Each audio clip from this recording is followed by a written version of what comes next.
네, 여러분들 참으로 반갑습니다. 이렇게 새 아침 또 여러분과 함께 말씀을 나눠서 참으로 행복하고 또 감사합니다.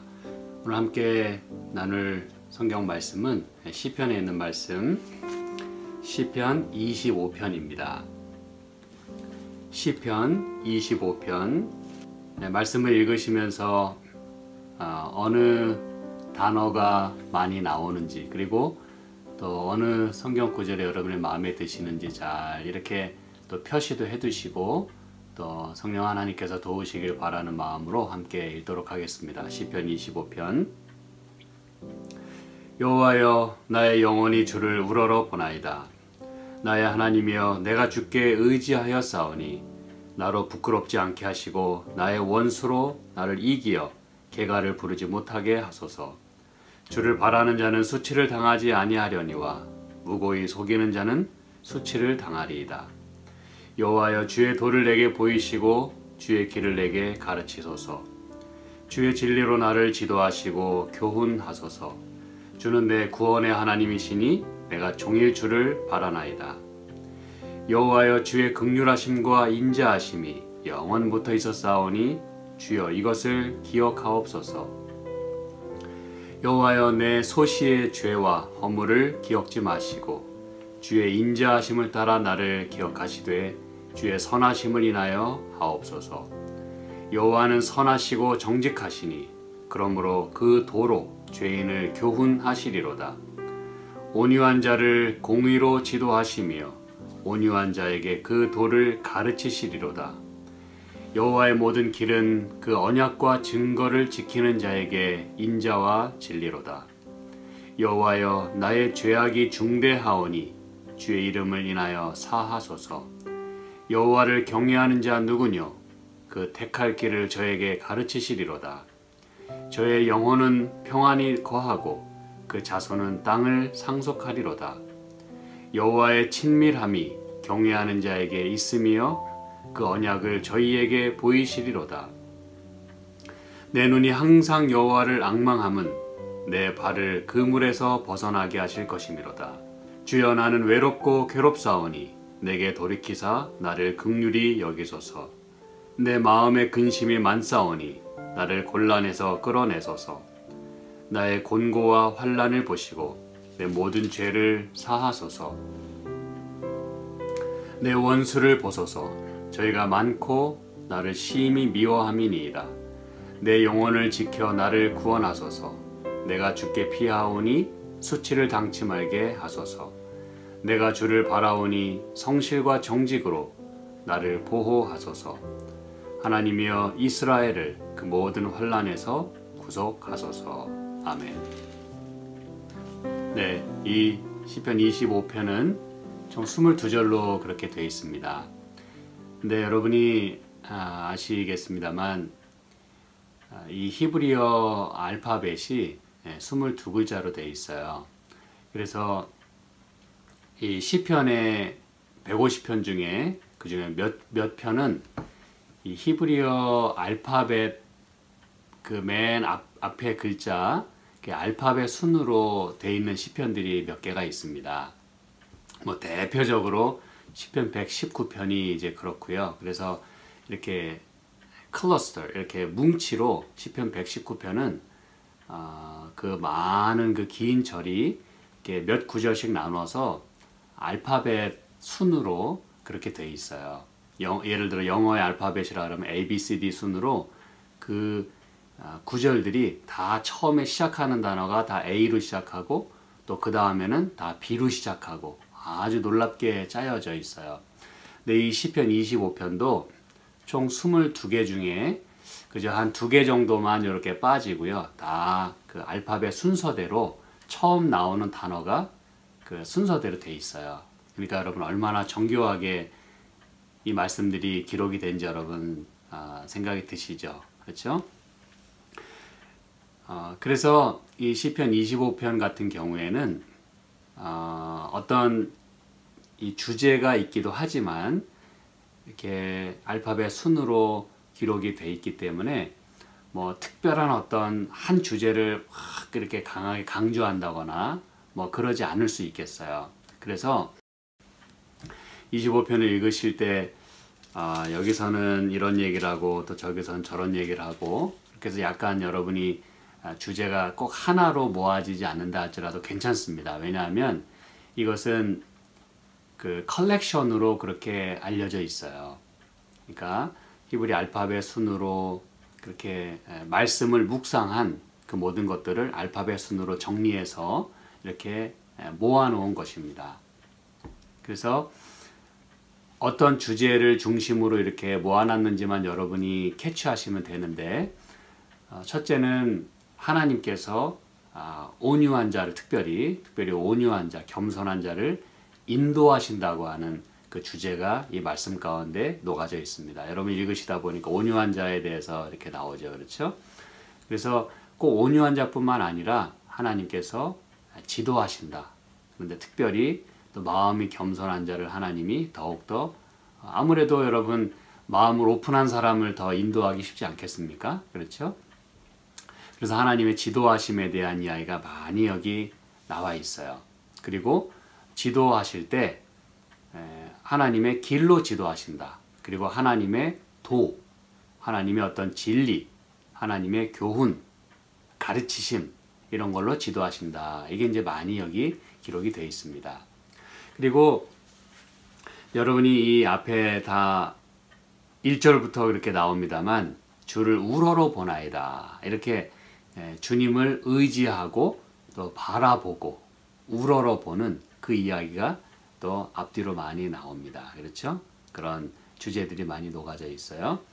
그리고 이 주님을 바라볼 때 우리가 수치를 당치 않게 하소서라고 하는 그런 또 성경절이 여러 개 나옵니다. 그렇죠? 그 다음에 이제 중간쯤에 이 14절에 보면 여호와의 친밀함이 경외하는 자에게 있다. 그렇게 해서 하나님의 그 친밀하심에 대한 이야기가 또 나옵니다. 그리고 또 하나님의 인자하심, 언약, 뭐 이런 단어들이 많이 등장하고요. 그렇죠? 그래서 여러분이 그저 성경을 이제 시편 같은 경우에 쭉 읽으시면서 어떤 것들은 하나의 주제로, 그렇죠? 쭉 이어지기도 하지만 어떤 것들은 그저 하나님의 인도하심을 이렇게 찬양하고 또 기도하는 그런 것들이 나오는데, 25편이 그렇습니다.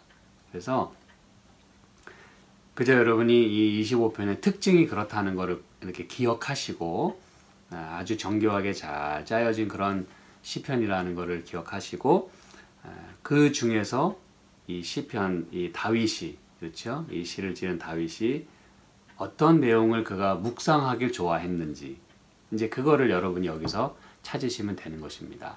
그렇죠? 자, 그래서 우리 1절부터 필요한 절을 좀 보도록 하겠습니다. 여호와여, 나의 영혼이 주를 우러러 보나이다. 그렇죠? 그가 이제 첫 번째 이 A로 시작하는 그 단어를 사용해서 이 첫 절을 이렇게 이제 묵상을 하는 거예요. 나의 영혼이 주를 우러러 보나이다. 그러면서 또 같은 이야기를 그 다음에 이제 B로 시작하는 그런 단어로 시작해서 같은 이야기를 또 하고 있어요. 나의 하나님이여, 내가 주께 의지하였사오니. 그렇죠? 주를 우러러보고 의지하고, 그래서 나로 부끄럽지 않게 하시고 나의 원수로 나를 이기어서 개가를 부르지 못하게 하소서. 이 하나님의 택하신 종들에 대해서는 어제도 저희가 안식일 예배 때 잠깐 말씀드렸지만, 하나님의 뜻을 행하는 사람에게 있어서는 많은 반대 내지는 참 이렇게 무고히 그 사람을 넘어뜨리려고 하는 그런 반대가 있어요. 참 안타깝습니다만 어쩔 수 없는 것 같아요. 하나님의 뜻대로 생활하려고 하는 경우에. 근데 다윗 같은 경우는 뭐 그가 특별히 이렇게 하나님 앞에 범죄한 그런 몇 가지를 제외하고는 성경에 기록된 것에 의하면 뭐 특별히 그가 뭐 인간성이 안 좋아서 또는 뭐 그가 무슨 뭘 인간 관계 속에서 잘 못해서 어려움을 당했다, 뭐 그런 얘기는 특별히 없는 것 같아요. 그렇죠? 그래서 우리가 어제도 살펴봤습니다만 우리가 하나님을 믿으면서 욕을 먹고 또 무고히 이렇게 사람들에게 반대를 당하고 그런 경우에는 예수님께서도 분명히 복이 있다고 말씀하셨어요. 그렇죠? 그런데 내가 잘 못해서 저 사람은 뭐 크리스찬이라고 하면서 왜 저 모양이야? 이러고 욕먹는 건 여러분 거기에 해당되지 않습니다. 우리가 그건 잘못 생활해서 얻게 되는 누구나 얻을 수 있는 욕이에요. 그렇죠? 그거 가지고 나는 예수님 때문에 이렇게 고난받는다, 핍박받는다 그러시면 안 됩니다. 그리고 또 잘 우리가 생활해야 합니다. 그런 욕을 먹지 않게. 이 다윗 같은 경우는 정말 하나님께 의지하고 하나님이 택하신 그런 왕으로서 그가 정말 모든 일들을 때로 잘 하려고 할 때 많은 반대에 부딪히기도 합니다. 그래서 다윗은 이런 기도를 참 많이 드리는 것 같아요. 그렇죠? 원수가 나를 이렇게 치려할 때 하나님이여 저를 보호하소서 뭐 이렇게 말이죠. 그리고 여러분이 이제 읽으시다 보면 아시겠습니다만 이게 꼭 이렇게 대칭 구조로 완벽하게 되어 있지는 않아도 그래도 어느 정도 그래도 이게 잘 짜여진 시이기 때문에 앞과 뒤와 이렇게 같은 얘기를 하고 있어요. 우리가 이렇게 카이아스틱 구조 교차대꾸법 우리가 여러 번 얘기하지 않았습니까? 그렇죠? 그래서 이게 정확하게 이렇게 교차대꾸를 하고 있지는 않지만 여러분이 이렇게 맨 뒤에 보시면은 21절 내가 주를 바라오니 성실과 정직으로 나를 보호하소서. 이 앞에 1절 2절의 내용과 지금 같은 얘기를 하고 있죠.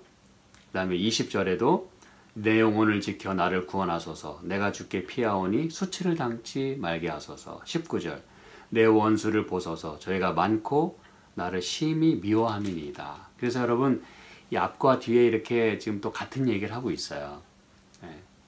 그리고 제가 이제 좀 강조하려고 하는 부분이 또 이제 중간에 또 있습니다. 자, 3절에도 이렇게 똑같이 이야기합니다. 주를 바라는 자는 수치를 당하지 아니하려니와 무고히 속이는 자는 수치를 당하리이다. 그래서 주님을 바라보기 때문에 수치를 당치 않게 해달라고 기도하는 것은 매우 정상적인 기도예요. 왜냐하면 우리가 주님을 바라보지 않으면 많은 경우에 넘어지기가 쉽기 때문에 그렇습니다. 저는 이 말씀 읽으면서 베드로가 또 생각이 나더라고요. 그렇죠? 예수님께 바짝 붙어 있어야 했던 그리고 한순간도 눈을 떼지 말아야 했던 그가 예수님께로부터 조금씩 멀어지고 자기에게 닥칠 그런 고난이나 환난을 생각하고서는 점점 이렇게 멀어지는 경험, 그렇죠? 그렇게 할 때 결국은 수치를 당하게 되는 거예요. 하나님을 모른다고 부인하면 엄청난 수치를 당하는 것입니다. 결과적으로 베드로가 얼마나 큰 수치를 당했습니까? 그렇죠? 아무튼 이제 그런 모든 내용들이 여기 보입니다. 4절 여호와여 주의 도를 내게 보이시고 주의 길을 내게 가르치소서. 그리고 이제 또 여기부터는 하나님이여 저를 이제 가르쳐 주십시오. 주의 도로, 그렇죠? 진리로, 길로. 그래서 길과 도, 지도 이런 단어들이 또 많이 등장합니다. 다윗이 그런 것들을 많이 묵상했다는 거예요. 아시겠죠? 1편에서부터 그는 이 길에 대한 얘기를 계속 하고 있어요. 그렇죠? 하나님 말씀을 이렇게 묵상하고 또 그분의 지도를 받고, 왜냐하면 그 토라라는 게 그게 방향, 지도라는 거 제가 말씀드렸죠. 그렇죠? 방향을 제시해 주는 거기 때문에 주의 진리로 나를 지도하시고 교훈하소서. 주는 내 구원의 하나님이시니 내가 종일 주를 바라나이다.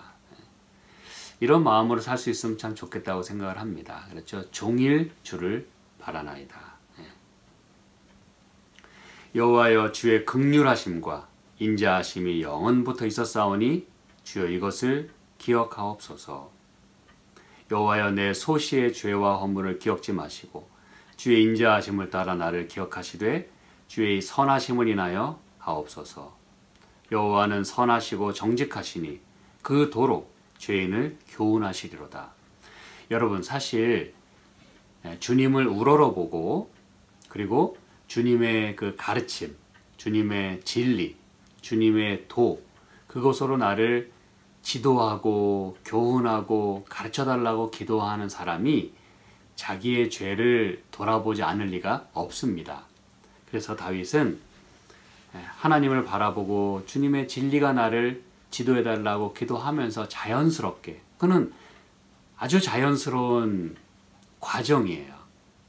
그렇게 될 때 자기의 그 죄와 허물을 이렇게 고백할 수밖에 없는 것이에요. 그렇죠?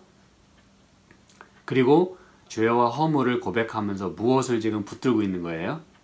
주님의 긍휼하심과 선하심, 인자하심, 그거를 붙들고 있는 거예요. 그러면 되는 것입니다, 여러분. 그렇죠? 단지 그냥 슬퍼하기만 하는 게 아니라 그것을 붙잡고 나를 고쳐달라고 하는.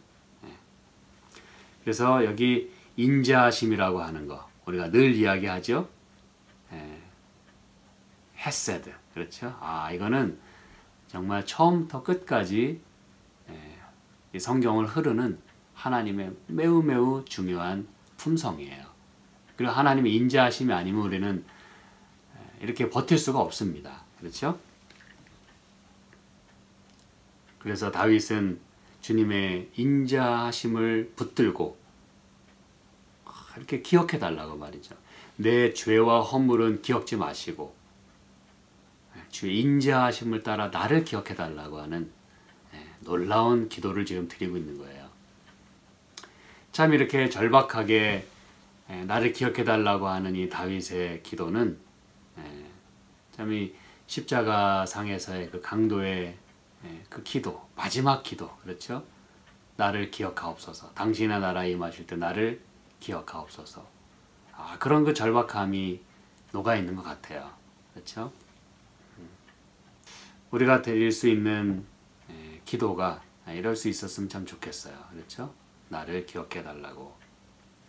그러면서 이제 9절에 말씀합니다. 온유한 자를 공의로 지도하시며 온유한 자에게 그 도를 가르치시리로다. 그래서 하나님 말씀을 받을 그런 마음의 준비가 우리에게 필요하다는 것을 다윗은 자신의 묵상을 통해서 우리에게 말하고 있는 것이에요. 온유한 자를 주님께서 지도하시고 교훈하실 수 있대요. 그도 그럴 것이, 여러분, 내 마음대로 하겠다고 고집 피우는 사람은 때로 하나님도 어떻게 하실 수가 없어요. 능력이 없어서가 아니라 억지로 하시는 분이 아니라는 얘기입니다. 아시겠죠? 그런데 우리가 잘 알듯이 우리가 이 팔복에서도 살펴보지 않았습니까? 온유한 자는 복이 있나니, 저희가 뭘 얻겠다 그랬어요? 땅을 기업으로 얻겠다 그랬어요. 근데 이 시편에도 이게 말하죠. 온유한 자를 하나님께서 이렇게 지도하시고 또 가르치시는데, 여기 13절에 보니까 저의 영혼은 평안히 거하고 그 자손은 땅을 상속하리로다 그랬어요. 그래서 여러분, 이 성경이 이렇게 앞뒤로 이렇게 잘 이렇게 그 구조 속에서 성경이 말하고자 하는 것들을 아주 분명히 이야기하고 있다는 사실입니다. 그렇죠? 온유한 자가 땅을 차지하겠다. 참 아름다운 말씀이에요. 10절, 여호와의 모든 길은 그 언약과 증거를 지키는 자에게 인자와 진리로다. 그래서 지금 온유한 자를 하나님께서 공의로 지도하시고 그 도로 가르치시는데, 그 도를 가르치시는데, 그 도는 길이잖아요. 그렇죠? 그 웨이라고 하는 거는 우리가 걷는 길도 길이고 방법도 길이라고 그러고, 그렇죠? 하나님의 가르침도 길이라고 우리가 그렇게 얘기합니다. 맞죠? 그래서 여기 계속 길, 도, 가르침, 지도, 이런 말씀들이 계속 나오고 있는 거예요. 그러면서 여호와의 모든 길은, 그분의 도는 언약과 증거를 지키는 자에게 인자와 진리로다. 틀림이 없다는 것이죠. 속임이 없다는 것이죠. 정직하다는 것이죠. 그렇죠? 내가 하나님의 방법대로 살게 되면, 언약과 증거를 지키면 하나님께서도 거기에 그대로 대응해서 인자와 진리로 응답해 주시는 거예요. 마치 우리가 금요일날 호세아서 살펴봤을 때, 나는 하늘에 응하고 하늘은 땅에 응하고, 그렇죠? 땅은 또 곡식과 포도주와 기름에 응하고, 또 곡식과 포도주와 기름은 이스라엘에 응하게 되는, 여러분이 하나님의 그 반응하심, 정직하게, 그렇죠? 여호와여, 나의 죄악이 중대하오니 주의 이름을 인하여 사하소서. 하나님 말씀을 가까이 하다 보니까 자신의 죄가 드러나는 거예요. 내 성격이 얼마나 모가 났는지, 그렇죠? 내가 얼마나 참 편협됐는지, 뭐 여러 가지, 그렇죠? 그래서 내 죄악이 중대하오니 주의 이름을 인하여 사하소서. 이렇게 이제 주의 고백까지도 연결이 되는 것이에요. 이게 여러분 비록 컬렉션으로 되어 있지만 그렇다 그래서 짜임새가 전혀 없는 건 아니에요. 이렇게 흐름이 어느 정도 일리가 있고 또 그 로직이 있어요. 논리가 있어요.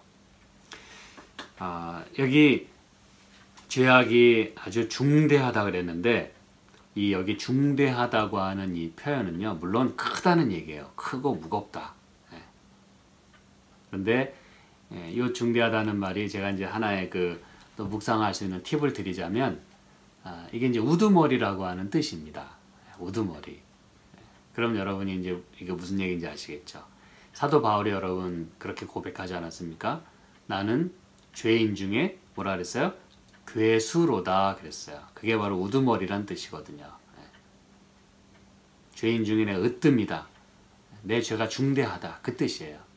여러분 사도 바울이 그렇게 그런 표현들을 쓴 것은 다 그가 말씀을 많이 묵상하고 연구했기 때문에 그런 표현을 쓸 수가 있는 거예요. 이 다윗이 그렇게 자기의 죄가 크다고 하는 것을 이렇게 고백하는 것들을 통해서 자기가 하나님 앞에 섰을 때 깊이 말씀을 묵상하면 묵상할수록, 또 점점 하나님과의 관계가 깊어지면 깊어질수록 자기의 죄가 점점 커지는 걸 보게 되는 것입니다. 그래서 나는 죄인 중에 괴순이라 라고 고백할 수밖에 없는 것이에요. 우두머리다.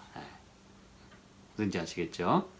그래서 여기에 제가 이제 좀 이따 말씀드리겠지만 14절에 여호와의 친밀함이, 이게 이제 여기 중앙에 등장하는 것입니다.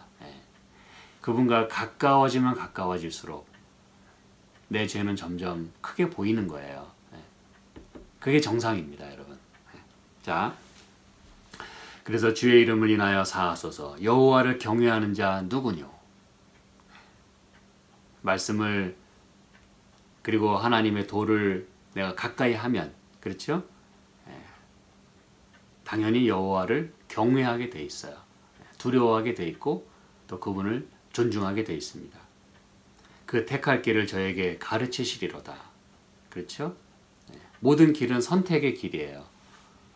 내가 가는 길이 아무런 선택 없이 갈 수 있는 길은 없습니다.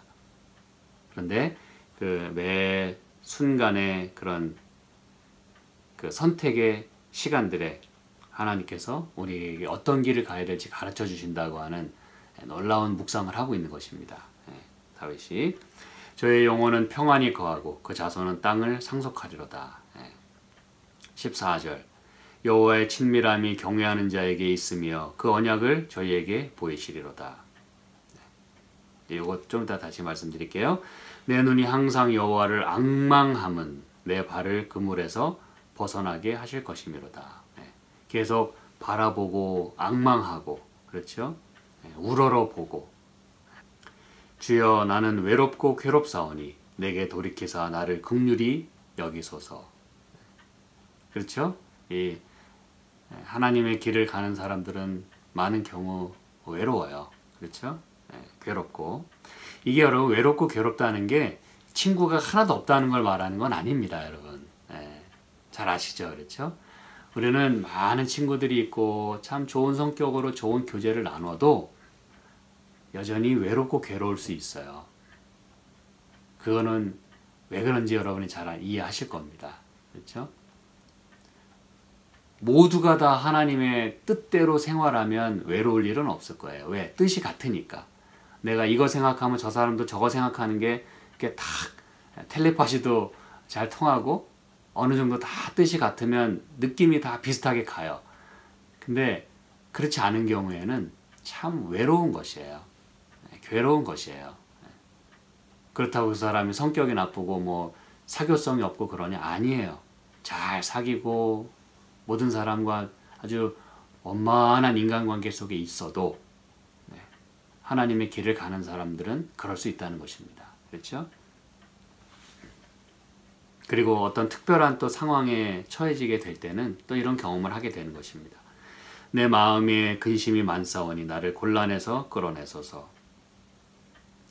나의 곤고와 환난을 보시고 내 모든 죄를 사하소서. 지금 계속 같은 이야기들이 이제 반복이 되고 있습니다. 그렇죠? 그러면서 내 원수를 보소서. 아까 앞부분에 나왔던 그 원수 이야기가 또 나와요. 내 영혼을 지켜서 나를 구원하시고 수치를 당치 말게 하소서. 내가 주님 붙잡으니까 수치를 당치 않게 해달라고. 내가 주를 바라보니 성실과 정직으로 나를 보호하소서. 그러면서 하나님이여 이스라엘을 그 모든 환난에서 구속하소서. 그래서 여기 이제 자신의 그 상황을 얘기하다가 이제는 이스라엘이라고 하는 그 전체, 공동체 혹은 민족을 여기 언급을 합니다. 그 얘기는 다윗의 마음속에는 자신의 삶을 통해서 또 자기가 대표하고 있는 그 이스라엘 공동체, 그 민족을 항상 마음에 품었다는 것을 의미하는 것입니다. 무슨 얘기인지 아시겠죠? 그게 지도자의 놀라운 그런 자질이죠. 그렇죠? 민족과 공동체를 항상 품고 기도할 수 있는. 자, 그래서 우리가 수치를 당하지 않게 되는 것도, 또 하나님 말씀을 우리가 가까이 하는 것도, 또 주님을 우러러 보는 것도, 그리고 또 여호와를 경외하는 것도, 이 모든 것이 그 여호와의 친밀함 속에 다 이제 녹아 있게 되는 것이에요. 여러분, 여호와의 친밀함이 경외하는 자에게 있다 그랬어요. 그리고 그 언약을 저희에게 보이신다 그랬습니다. 성경절 몇 개를 통해서 이 여호와의 친밀하심이 무엇인지를 우리가 좀 살펴보면 좋겠어요. 저는 이 25편 중에 다 우러러보고 또 수치를 당치 않게 하고 하나님의 지도하심, 또 언약, 인자하심, 온유한 자, 뭐 이런 말씀들이 많이 나옵니다만 그 모든 것들을 이렇게 종합하고 또 그저 이 중에서 하나만 고르라고 한다면 저는 이제 14절에 있는 여호와의 친밀하심을 제가 이제 이렇게 택하게 되는 것이에요. 뭐 여러분은 또 여러분 나름대로 좋은 성경절 그리고 마음에 들고 또 이거 가장 중요하다라고 생각하는 성경절이 있을 수 있어요. 예, 괜찮습니다. 우리 모두는 다 각자가 이렇게 좋아하고 또 생각하는 것이 다를 수 있어요. 그렇지만 제 경우는 여호와의 친밀함이 그 경외하는 자에게 있으며 지금 다 같은 얘기를 하고 있다고 저는 생각이 들거든요. 하나님을 경외하고 우러러보고 죄를 고백하고 그분의 지도하시는 길로 따라가고 그렇게 하려면 그 여호와의 친밀함 속에서 이게 이해가 되면 훨씬 더 잘 이해가 된다고 저는 생각을 합니다. 여기서 말하는 그럼 여러분 친밀함은 무엇일까요? 뭐 말 그대로 이 말을 우리가 이해 못하는 건 없어요. 그렇죠? 친밀함. 친밀하다고 하는 건 매우 매우 가깝고 그렇죠? 또 밀자가 들어갔어요. 여기 이제 친자만 들어가도 참 아름다운 단어이고 또 참 가깝게 느껴지는데 이 밀자가 또 들어갔어요. 밀은 뭘까요, 여러분? 친밀하다. 그 이제 비밀과 관련이 있거든요. 비밀. 그래서 친밀하다고 하는 건 그 말 속에 뭐가 들어있냐면 너무너무 가깝고 또 그 모든 속사정을 나눌 수 있는 비밀까지도 공유할 수 있는 그런 관계, 그게 이제 친밀함으로 여기 성경에 표현이 된 것입니다. 여러분은 여러분과 비밀스러운 대화도 나눌 수 있는 그런 친구가 있나요? 비밀을 나눌 수 있을 만큼 너무너무 친한 그런 사람이 있나요? 그렇다면 참 좋은 것입니다. 그렇죠? 살아가면서 그 정도 그저 하나쯤은 이렇게 나눌 수 있는 대상이 있다고 하는 것은 매우 중요하다고 생각을 합니다. 그렇죠? 그런데 뭐 만약에 없으시다면 너무 속상해하거나 또 인생을 헛살았다고 너무 그렇게 생각하지 않으셔도 괜찮습니다. 여러분에게 누가 계세요? 예수님이 계세요. 그렇죠? 예수님 여호와의 친밀함이 자기를 경외하는 자에게 있다 그랬어요. 그래서 여러분이 뭐 그런 친구가 있든지 없든지 상관없이 빼놓지 말아야 될 것은 하나님과 이런 관계 속에 있어야 된다는 것입니다, 여러분. 이거 없이 하는 것들은 그냥 세상적인 걸로 끝날 수 있어요. 그렇죠? 그런데 여호와의 친밀함. 그래서 여러분, 나도 내가 친하고 또 내 속사정을 이야기할 수 있는 그런 사람이 있는 건 좋은 일인데 이거는 여호와의 친밀함이다 그랬어요. 이거를 그저 이렇게 다른 말로 표현하자면 하나님께서 당신의 계획을 그리고 당신의 그 생각을 마음을 나눌 수 있는 그 당신의 멤버들, 그런 그 뭐 흔히 우리가 말하는 뭐 inner circle이라고 할까요? 아주 intimate circle, 아주 매우 가까운 그런 그 동아리, 매우 가까운 그런 그룹, 어떤 그런 것들을 여러분이 생각하시면 되겠어요. 우리는 이 아모스서 3장에 있는 말씀을 통해서 이제 분명히 이해할 수가 있게 됩니다. 아모스 3장 7절. 여러분이 아주 많이 들어보셨던 그런 성경절이 여기 등장합니다. 아모스 3장 7절. 주 여호와께서는 자기의 비밀을 그 종 선지자들에게 보이지 아니하시고서는 결코 행하심이 없으시리라 그랬어요. 여러분, 이게 우리는 그동안 이 말씀을 읽고 또 인용할 때 주로 어디에 많이 적용을 했냐 하면 우리가 이제 뭐 예언을 가르칠 때, 그렇죠? 또는 어떤 특별한 가르침을 우리가 전하려고 할 때 하나님께서는 이렇게 우리에게 다 알려주시고 그렇게 하신다. 그렇게 우리가 이 말씀을 주로 그런 데 인용을 했습니다. 맞아요. 그렇죠? 그건 틀림없는 사실입니다. 꼭 여러분이 이 말씀 보면서 오늘의 말씀에 비추어서 꼭 잊지 마셔야 될 것은 우리가 그런 그 예언서를 공부할 때만 이 말씀을 인용할 게 아니라 하나님께서 얼마나 그 가깝게, 그렇죠? 당신의 종들에게 당신의 마음을 표현하고 싶어 하시는지 그 하나님의 마음을 우리가 조금 이렇게 이해할 수 있으면 좋겠다고 제가 여러분에게 부탁을 드리는 것이에요.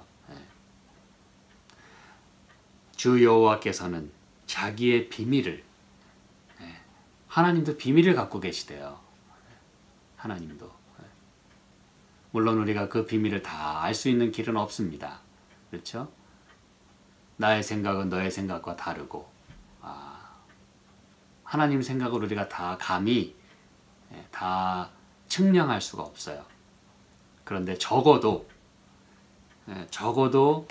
이렇게 보여진 이 말씀, 그렇죠? 우리에게 주어진 이 말씀은 하나님께서 당신의 비밀을 선지자들에게 다 보여주셨기 때문에 오늘 우리에게 이르러 온 것이에요. 그렇죠? 근데 아마도 이렇게 이 성경에 표현되지 아니한 하나님의 속사정이 또 있지 않겠습니까, 여러분? 그렇죠? 그런 것들을 우리가 그분과의 친밀한 교제 속에서 계속 나눌 수 있으면 참 좋지 않을까 그렇게 생각을 합니다. 우리의 그 믿음의 조상이라고 불리우는 아브라함 같은 경우도 그런 삶을 살았어요. 창세기 있는 말씀 잠깐 보실까요? 창세기 18장입니다. 창세기 18장 17절 더 볼게요. 창세기 18장 17절 여호와께서 가라사대 나의 하려는 것을 아브라함에게 숨기겠느냐 이렇게 말씀하셨어요. 하나님이 저에게도 그렇게 좀 말씀하실 수 있으면 좋겠다 이렇게 그런 바람이 있습니다. 나의 하려는 것을 내가 내 친구 아브라함에게 숨기겠느냐 그렇게 말씀하고 계시는 거예요. 그렇죠? 그리고 이 신약에 또 보면은 아브라함은 나의 벗이다 그렇게 말씀을 하셔요. 그렇죠? 하나님과 이렇게 친구로서 그분의 하려는 그 어떤 행동 또 그분의 생각, 비밀 그런 것들을 나누는 그런 관계 참 얼마나 아름답습니까? 그렇죠? 이러면 되지 않을까요?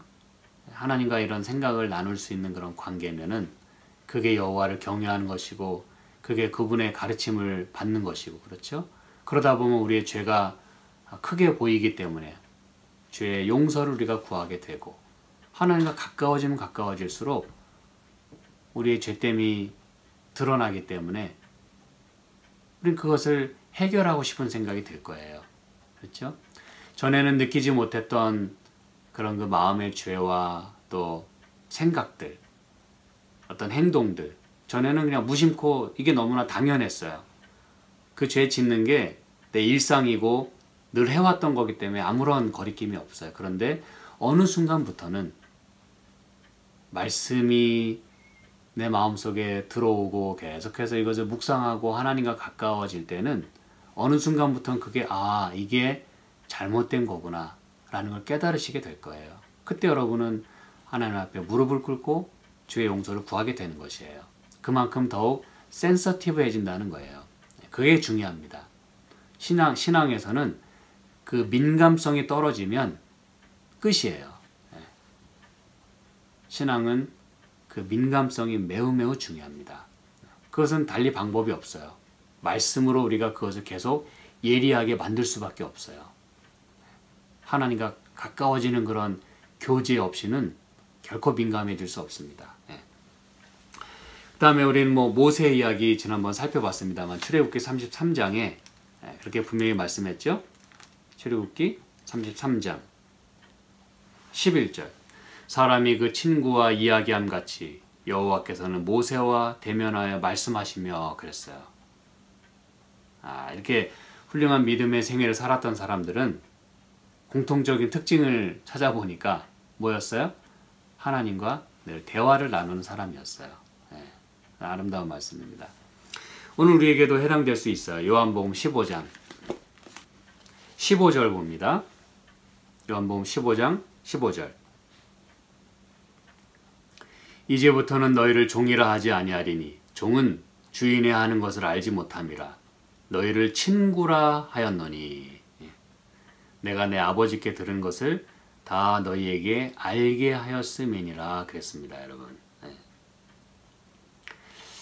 그래서 하나님께서는 어쨌든 이 말씀을 통해서 우리 손에 쥐어진 이 말씀을 통해서 우리가 경험하고 또 이해하고 말씀대로 따라 순종해야 할 정말 중요한 그 교훈들 당신의 생각과 마음을 여기에 담아 두셨어요. 정말 필요한 것들을 이 안에 다 허락해 주셨어요.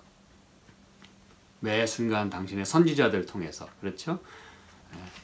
그런데 오늘 우리와 함께 대화하시면서 당신의 마음을 말씀해 주시는 것은 이 말씀에 대한 이해 내지는 적용에 해당할 수 있겠다고 저는 생각을 합니다. 어떤 특별한 무슨 전혀 새로운 어떤 것들 있을 수도 있겠지만 주어진 말씀에 대한 그렇죠? 우리의 이해와 우리 삶에 적용하기 위한 모든 그런 스텝과 그런 과정에 있어서 하나님과 우리가 대화를 나누는 거예요. 하나님 여기에는 이렇게 말씀했는데 제가 이걸 어떻게 이해해야 되겠습니까?